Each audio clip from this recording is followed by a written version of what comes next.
The smell of fresh paint and cardboard boxes filled the air as Mike wiped sweat from his forehead. After 15 years wearing the gray uniform of a state trooper, he finally had a place to call his own. The small townhouse in Cedar Lakes wasn't fancy, but with its neat lawn and quiet streets, it felt like the perfect fresh start. Last box, he muttered to himself, carrying a heavy container marked Kit ACHEN through his front door. His muscles ached from 3 straight days of moving, but a sense of pride washed over him as he looked around his new living room. The furniture was still draped in plastic, pictures leaned against walls waiting to be hung, but it was his. Through the front window, Mike could see his police motorcycle parked in his assigned spot. The black and chrome bike wasn't marked with official emblems when off-duty, but anyone familiar with law enforcement could recognize the model. He hadn't gotten around to meeting the neighbors yet. Unpacking had taken priority, and his social battery needed recharging after years of dealing with the public day in and day out. The Cedar Lakes community seemed like the ideal mix of privacy and neighborliness. During his home search, the real estate agent had talked up the well-maintained grounds, the community pool, and the strong homeowners association that kept everyone's property value safe. Mike had nodded along, not thinking much about what that might mean in practice. That evening, Mike enjoyed a beer on his small back patio. The sunset painted the sky orange and pink over the nearby hills. 2 houses down, he could hear kids playing and the sizzle of someone grilling. Normal sounds. Peaceful sounds. A welcome change from the constant radio chatter and highway noise that filled his working hours. His phone buzzed with a text from his buddy Tom at the station. "How's civilian life treating you?" Mike smiled. He wasn't a civilian, of course, just off-duty in a new neighborhood, but it did feel like stepping into a different world. Still getting settled, he typed back. "Neighbors seem quiet. No drama so far." Little did he know that across the street, behind floral print curtains, a pair of narrowed eyes watched his every move. Debbie Wilson, clipboard in hand, was already drafting her first complaint letter. As the self-appointed guardian of Cedar Lake standards, the sight of a motorcycle in her pristine community made her blood pressure rise. For 3 days now, she'd been documenting the newcomers' violations, real and imagined. "This isn't some biker bar parking lot," she muttered to herself, adding another note to her growing list. "We have standards here." The next morning, Mike brewed coffee in his still unfamiliar kitchen. Through the window, he noticed an older woman with perfectly styled hair walking purposefully past his driveway. She slowed just enough to glare at his motorcycle before continuing her power walk, phone clutched in her hand like a weapon. He shrugged it off. Every neighborhood had its characters. After years of handling drunk drivers, domestic disputes, and highway accidents, one nosy neighbor didn't even register on his worry meter. As he sipped his coffee, Mike reviewed his mental to-do list. Finish unpacking the bedroom, set up the internet router, and maybe introduce himself to a neighbor or 2. He had 5 more days of leave before returning to his regular patrol shift. Plenty of time to settle in and get comfortable. The hum of his refrigerator and distant lawnmowers created a peaceful backdrop as sunlight streamed through his windows. For the first time in years, Mike felt his shoulders relax. This was going to be home. He had no idea that the storm brewing across the street would soon turn his peaceful new beginning into a neighborhood nightmare. Mike juggled 2 heavy grocery bags as he fished for his house keys. 3 days in his new place, and he was finally stocking his fridge with more than just takeout and beer. The late afternoon sun felt good on his back after being cooped up unpacking boxes all morning. As he approached his front door, something bright caught his eye. A neon orange paper was taped right below his peephole, flapping slightly in the breeze. Mike set down his groceries with a sigh and pulled the paper off. "Unauthorized vehicle must be removed within 24 hours. HOA Regulation 17.3. The notice screamed in bold black letters. "What the?" Mike mumbled, reading it twice. He glanced over at his motorcycle, parked neatly in his assigned spot. Before buying the townhouse, he'd specifically checked that motorcycles were allowed. The closing paperwork had included a thick packet of HOA rules, which he'd actually read, unlike most people. Inside, Mike dropped his groceries on the counter and dug through a box marked Important PGPEDAS until he found the community guidelines. Flipping to the section on parking, he ran his finger down the page until he found it. Motorcycles are permitted in designated resident parking spaces. Clear as day, he said to himself, shaking his head. Someone had made a mistake. Later that evening, Mike decided to wash his motorcycle. The spring pollen had left a yellow film over everything, and he wanted to keep his bike in good condition. As he gently soaped the chrome handlebars, the sound of heels clicking on concrete approached from behind. "Excuse me," a sharp voice called out. Mike turned to find a woman standing at the edge of his driveway. She looked to be in her mid-50s, with a stiff blonde bob and bright red lipstick that matched her fingernails. Her arms were crossed tightly over a polo shirt with a small Cedar Lakes HOA embroidered on the chest. "Can I help you?" Mike asked, straightening up and wiping his hands on a towel. "I'm Debbie Wilson, president of the Homeowners Association," she said, her chin tilted upward. "I see you've ignored our notice about unauthorized vehicles." Mike's eyebrows rose. "There must be a misunderstanding. I checked the guidelines before moving in. Motorcycles are specifically allowed in assigned spaces." He kept his voice calm and even, the same tone he used when pulling people over on the highway. Debbie's mouth tightened into a thin line. "Well, the guidelines don't cover eyesores. That thing," she pointed at his motorcycle with a manicured finger, "is clearly bringing down property values." "Ma'am, this is a standard-issue vehicle, well-maintained and parked properly in my assigned space," Mike explained patiently. "The guidelines don't say anything about aesthetic judgments on permitted vehicles." Debbie's face flushed. "Listen here, I've been president of this association for 7 years. I decide what constitutes an eyesore in this community." A neighbor walking his dog slowed down to watch the exchange, then quickly looked away when Debbie shot him a glare. "I understand you're concerned about the community," Mike said, using his de-escalation training.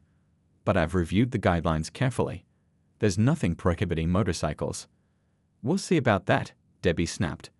"The board meets next Tuesday. I suggest you find somewhere else to park that thing in the meantime." As she turned to leave, she called over her shoulder, "This is a respectable neighborhood. We don't need people like you bringing down our standards." Mike watched her march away, his stomach tightening. 15 years as a state trooper had taught him to recognize trouble brewing, and this woman was definitely trouble.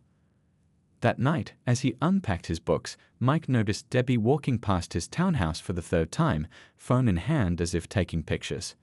The peaceful home he'd imagined was starting to feel like another kind of patrol duty. "Great," he muttered to himself. "Just what I needed. Looks like I've got myself a situation." He'd dealt with all kinds of people in his years on the force. Drunk drivers, angry teenagers, people having the worst day of their lives. But something told him that Debbie Wilson might prove more challenging than any of them. The war began quietly. Every morning for the next 2 weeks, Mike found a new orange violation notice taped to his door. Improper vehicle storage. Unauthorized equipment. Aesthetic violation. The wording changed, but the message stayed the same. His motorcycle wasn't welcome. Mike tucked each notice into a folder, building his paper trail. 15 years in law enforcement had taught him to document everything.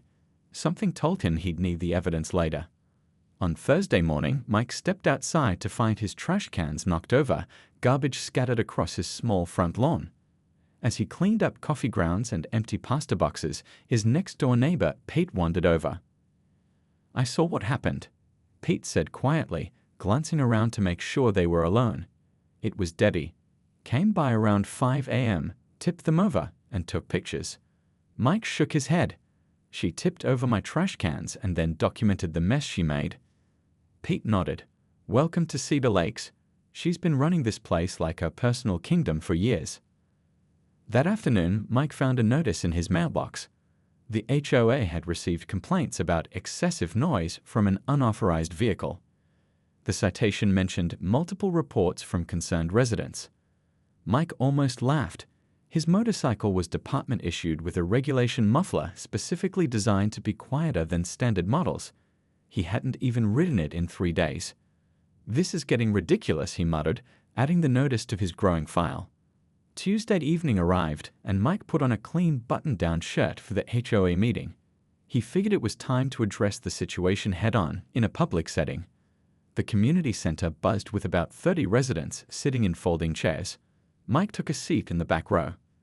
Debbie stood at the front, wearing a blazer with the HOA logo, her blonde hair freshly styled. She moved through the agenda items with machine-like efficiency, barely pausing for discussion before calling for votes that everyone seemed too intimidated to oppose. Finally, she reached new business. "I'd like to address the growing problem of non-conforming vehicles in our community," Debbie announced, pulling up a PowerPoint slide with a blurry photo of Mike's motorcycle. "This type of eyesore attracts the wrong element to Cedar Lakes." Mike noticed several residents shifting uncomfortably in their seats. Studies show that visible motorcycle parking decreases property values by up to 8%, Debbie continued, though she displayed no source for this claim. More concerning are the reports of excessive noise and suspicious visitors. Mike raised his hand. After a long pause, Debbie acknowledged him with obvious reluctance. "I'd like to address these concerns since that's my motorcycle," Mike said, standing up. "First, the HOA guidelines specifically permit motorcycles in assigned spaces." "We're not discussing this now," Debbie cut him off. "If you have concerns, you can submit them in writing to the board." "But you just raised the issue publicly, with photos of my property," Mike pointed out. "The board has determined that your vehicle violates our community standards," Debbie said sharply. "Motion to adjourn?" A timid-looking man quickly seconded the motion. The meeting ended with Mike still standing, his points unheard. As people filed out, an older woman squeezed his arm. "She did the same thing to the Thompsons when they wanted to put up a basketball hoop," she whispered. "They moved out a month later." The next morning, Mike left for his morning run to find a new sign had appeared overnight. His parking space now had a freshly painted visitor parking only designation. His spot, the one assigned in his housing contract, had been eliminated without notice. When Mike called the property management company, the representative seemed nervous. "All parking changes come through the HOA board, sir. We just implement their decisions." That evening, as Mike moved his motorcycle to street parking 2 blocks away, he spotted Debbie watching from her living room window. For the first time in years, the seasoned state trooper felt something he rarely experienced on the job: a slow burn of genuine anger. The highway pileup had been one of the worst Mike had seen in years. 6 cars, a jackknife semi, and 2 terrifying hours making sure everyone got out alive. His uniform reeked of spilled gasoline and the metallic tang of blood. All he wanted was a hot shower and his bed.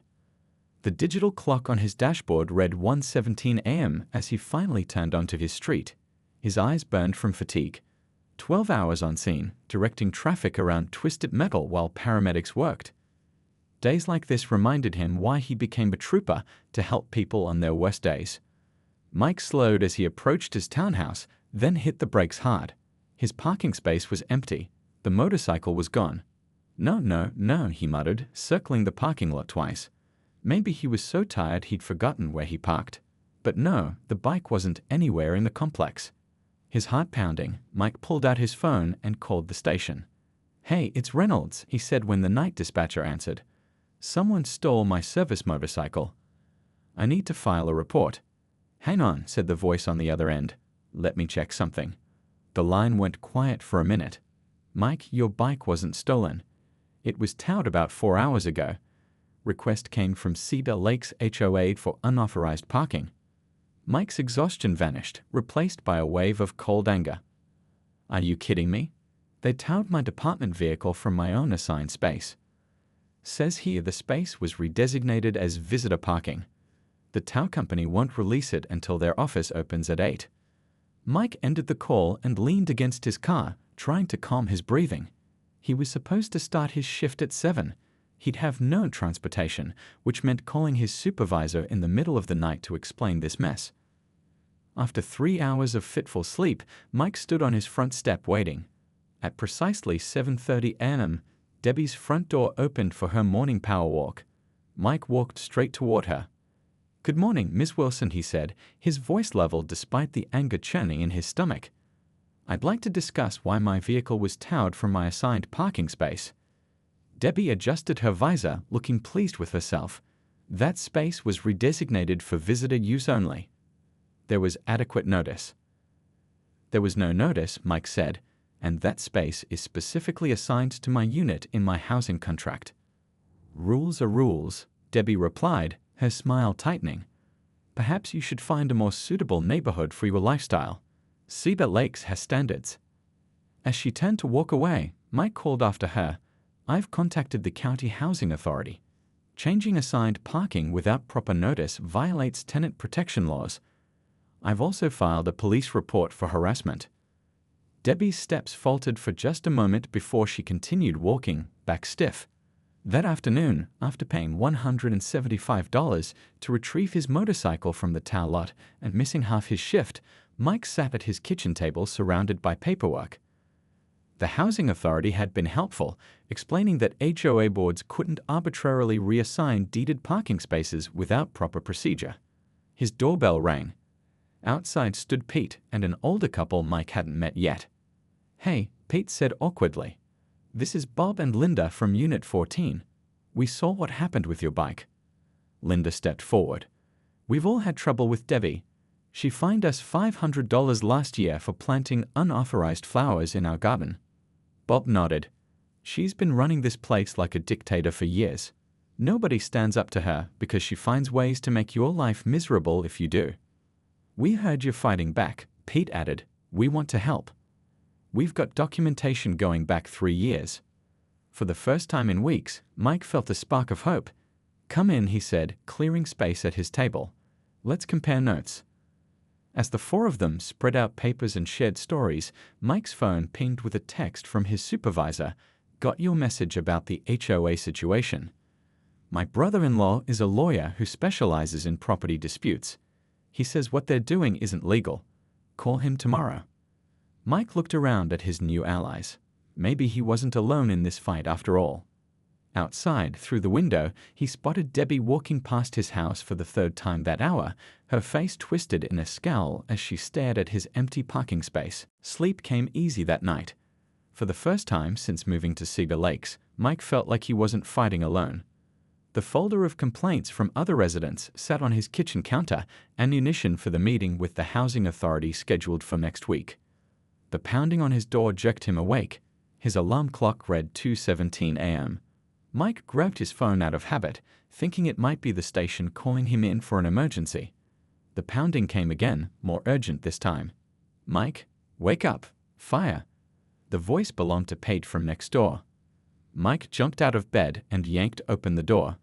Pete stood there in pajama pants and a t-shirt, face pale in the darkness. Your motorcycle, it's on fire. Mike pushed past him and ran barefoot into the parking lot. The night sky glowed orange near the visitor parking area where he'd been forced to leave his bike. Even from a distance, he could feel the heat, see the flames licking up toward the stars. I called 911, Pete shouted, running behind him. They're on their way. Other neighbors appeared in doorways and windows, some rushing outside in their nightclothes.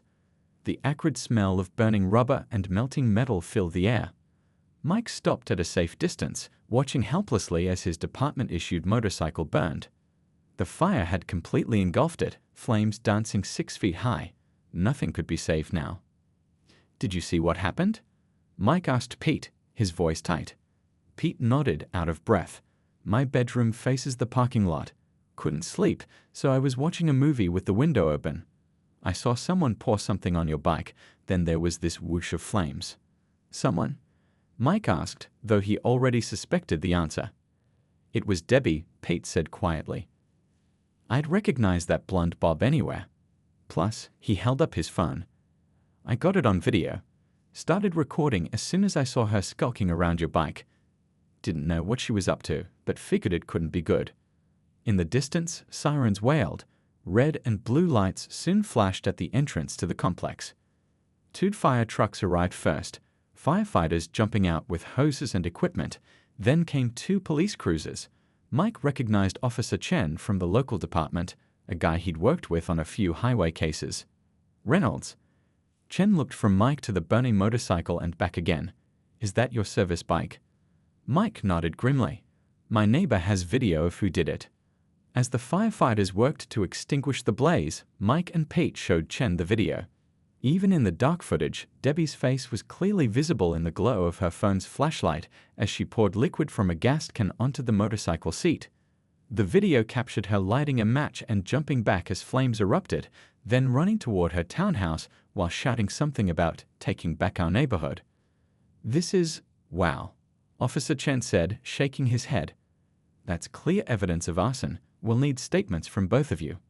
By dawn, the parking lot had transformed into a crime scene. Yellow police tape surrounded the blackened skeleton of the motorcycle. Crime scene technicians took photos and collected evidence, including the gas can Debbie had tossed into some bushes. Neighbors gathered in small groups, watching and whispering. The story spread quickly through the complex. Debbie Wilson, HOA president, had set fire to the new guy's motorcycle. Mike sat on his front step, giving his statement to a detective. He felt numb, watching the activity around the burned-out husk of his bike. 15 years as a trooper, and he'd never expected this level of crazy in his own neighborhood. "We'll pick her up for questioning once we finish processing the scene," the detective told him. "With this video evidence, it's pretty clear-cut." Mike nodded, watching as the sun rose over Cedar Lakes. The morning light revealed a crowd of residents gathered near his unit, many approaching to offer support or share their own stories about Debbie. The community was waking up in more ways than one. No one noticed the unmarked police car that pulled into the complex and parked near the scene. Mike's supervisor had arrived. The morning sun climbed higher as Mike sat in his kitchen with Captain Bill Taylor, his direct supervisor for the past 5 years. The older man shook his head as he reviewed the video on Pete's phone for the third time. 15 years on the force, and I've never seen anything like this," Captain Taylor said, setting the phone down. "She really had no idea who you are?" Mike shrugged. "I don't usually advertise that I'm a trooper when I'm off duty, and the bike doesn't have markings when it's parked." "Well, she's about to find out," Captain Taylor said, checking his watch. "Local PD just called. They're bringing her in for questioning in about 20 minutes. Outside, crime scene technicians were finishing up their work. The charred remains of the motorcycle had been loaded onto a flatbed truck. Several neighbors had brought coffee and breakfast sandwiches for the officers working the scene, turning the parking lot into an impromptu community gathering. "The department will want this prosecuted to the fullest," Taylor said. "That was state property she destroyed. Not to mention the potential danger to everyone living here. Those flames could have spread to the buildings." Mike nodded, feeling oddly calm despite everything. "I've got documentation of all the harassment leading up to this. It wasn't just a random act." At the local police station, Debbie Wilson sat stiffly in the interview room, her lawyer nervously shuffling papers beside her. She'd dressed carefully that morning, a pressed blouse, pearl earrings, and her best, "I'd like to speak to the manager" haircut freshly styled. "This is ridiculous," she said for the 5th time. "I'm a respected member of this community. The president of the Homeowners Association." Detective Rodriguez placed a folder on the table and sat down across from her. "Ms. Wilson, we have video evidence of you pouring gasoline on a motorcycle and setting it on fire at approximately 1:52 this morning. Would you like to explain that?" "That biker has been lowering our property values for weeks," Debbie sniffed. "I'd issued multiple citations that he's ignored. The board voted to take necessary measures to protect our community standards." Her lawyer winced. "Ms. Wilson, please don't say anything else right now." "The board voted to commit arson," Detective Rodriguez asked, eyebrows raised. "It wasn't arson," Debbie insisted. "It was community preservation. That motorcycle attracted an unsavory element to our neighborhood. I was protecting our property values."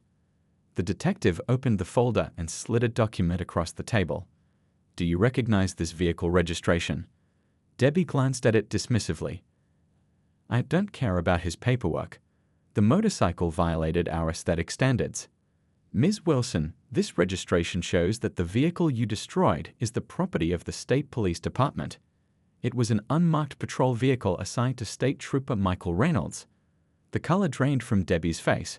Her mouth opened and closed like a fish out of water. "A police motorcycle?" She finally managed, her voice barely above a whisper. "A state police motorcycle," the detective corrected. "Valued at approximately $28,000 of taxpayer money. Trooper Reynolds has been with the department for 15 years, mostly working highway patrol and accident response. Debbie's perfectly manicured hand clutched at her pearl necklace. But he can't be a police officer. He has a motorcycle. Yes, ma'am. That's how many state troopers get around. The door to the interview room opened, and Captain Taylor walked in, his uniform crisp, badge gleaming on his chest. Captain Taylor, State Police, he introduced himself. I'm Trooper Reynolds' commanding officer. Debbie stared at him, her face growing paler by the second.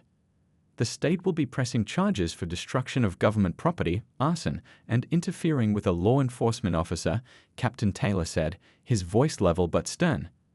The district attorney is reviewing additional charges related to the pattern of harassment documented over the past month. Debbie's lawyer leaned over to whisper urgently in her ear. She wasn't listening. The reality of what she'd done was finally sinking in. A police officer, she whispered, her voice cracking. I set fire to a police officer's motorcycle. Then Debbie Wilson, terror of Cedar Lakes, did something no one in the neighborhood had ever seen before. She burst into tears, her carefully applied makeup streaming down her face. I want to go home, she sobbed. I'm afraid that won't be possible right now, Detective Rodriguez said. Stand up, please, Ms. Wilson. You're under arrest. 3 months later, Mike stood in the community center watching people file in for the first meeting of the new HOA board. The room buzzed with conversation, neighbors greeting each other with smiles instead of the tense nods that had been the norm under Debbie's reign. Hard to believe this is the same place, Pete said, stepping up beside him with a cup of coffee. Remember how quiet everyone was at that last meeting? Mike nodded. Amazing what happens when people aren't afraid to speak up anymore. The aftermath of the motorcycle burning had swept through Cedar Lakes like a cleansing storm. Once news spread that the HOA president had been arrested for setting fire to a state trooper's motorcycle, the floodgates opened. Residents came forward with years of stories about Debbie's bullying, selective rule enforcement, and misuse of HOA funds. The county prosecutor's office had found enough evidence to charge her with arson, destruction of government property, misappropriation of HOA funds, and harassment. Faced with overwhelming evidence, Debbie had accepted a plea deal, significant restitution payments, community service hours, mandatory anger management classes, and 3 years probation. The remaining HOA board members had resigned in shame when financial audits revealed they had looked the other way while Debbie used HOA funds for personal expenses. An interim board had been appointed until today's election of new leadership. You sure you don't want to run for president? Pete asked, nudging Mike's shoulder. You've got everyone's vote after standing up to the Dragon Lady. Mike laughed. No thanks. I deal with enough drama on the highways. He patted the folder under his arm. But I did put together some suggestions for making the rules clearer and more fair. Bob from Unit 14 took the podium, calling the meeting to order. As the oldest resident in Cedar Lakes, he'd been asked to oversee the election of the new board. Before we start voting, Bob said, I want to thank everyone who helped rebuild our community these past few months, especially Mike, who reminded us that sometimes you have to stand up to bullies, even when they're hiding behind rulebooks. The room broke into applause, and Mike felt his face grow warm. He wasn't used to this kind of attention off the job. After the votes were counted and the new board introduced, Mike shared his proposed updates to the HOA guidelines. Simple changes, mostly, clearer violation procedures, requirements for proper notice, and an appeals process for residents who felt rules were being unfairly applied. And lastly, Mike said, I'd like to propose that any major changes to community rules or spaces require a vote from all residents, not just the board. A gray-haired woman in the front row raised her hand. What about that neighborhood watch program you mentioned? My sister's community has one, and it really brings people together. Mike smiled. I've been working with the local police department on that. Officer Chen is coming next Tuesday to help us set it up. The idea isn't to police each other, but to look out for one another. As the meeting wrapped up, residents lingered, chatting in groups instead of hurrying away. Kids played in the corner of the room while parents talked. Someone had brought homemade cookies. It felt like a neighborhood for the first time since Mike had moved in. Outside in the parking lot, Mike's new department-issued motorcycle gleamed in the evening sun, parked proudly in his assigned space. The HOA had apologized officially and even installed a small covered area to protect it from the elements, their idea, not his. Walking home alongside Pete and his wife, Mike took in the sight of neighbors waving from porches, kids riding bikes on the sidewalks, and gardens blooming with whatever flowers their owners wanted to plant, without fear of unauthorized vegetation cetaceans. You know, Mike said, when I bought this place, I just wanted somewhere quiet to live between shifts. I never expected to find an actual community. Pete's wife smiled. Sometimes you have to go through fire to forge something strong. Mike thought about the charred remains of his old motorcycle, now replaced with something better. About the fear that had ruled Cedar Lakes, now replaced with connection. Yeah, he agreed, waving to an elderly couple walking their dog across the street. Sometimes you do.